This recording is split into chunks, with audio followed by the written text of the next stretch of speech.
Sachin Tendulkar, Wolves आणि Lions यांच्यामध्ये काय कॉमन आहे हे तुम्हाला माहिती आहे? चला सांगतो. इकोलॉजीमध्ये एक कन्सेप्ट आहे कीस्टोन स्पेसिस.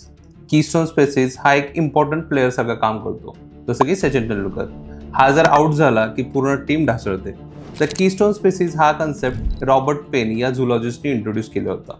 एक आर्च असतो, आर्चमध्ये एक मधला स्टोन असतो टॉपचा, त्याला कीस्टोन बोलतो. हा स्टोन जर पडला तर पूर्ण आर्चच ढासळतो. तर असंच काहीतरी काम कीस्टोन स्पेसिसचं इकोलॉजीच्या स्टॅबिलिटीमध्ये असतं. तर येलोस्टोन नॅशनल पार्कमध्ये 1920 मध्ये जे वुल्व्स होते त्यांची संख्या कमी व्हायला लागली आणि त्यानंतर एल्क्स असे प्राणी असतात जे गवत खात असतात, त्यांची संख्या वाढायला लागली आणि त्यानंतर तिथल्या नद्या खराब झाल्या, इकोलॉजिकल बॅलन्स डिस्टर्ब व्हायला लागला. त्यानंतर 1995 मध्ये आपण वुल्व्सला परत इंट्रोड्यूस केलं येलोस्टोन नॅशनल पार्कमध्ये आणि त्यानंतर एल्कची संख्या थोडीशी प्रमाणात आली. त्यानंतर तिथल्या नद्यांचा कोर्स सुधारला, त्याबरोबरच तिथले झाडं आणि बाकीच्या स्पेसीज या पण एक बॅलन्स साधून राहू लागल्या.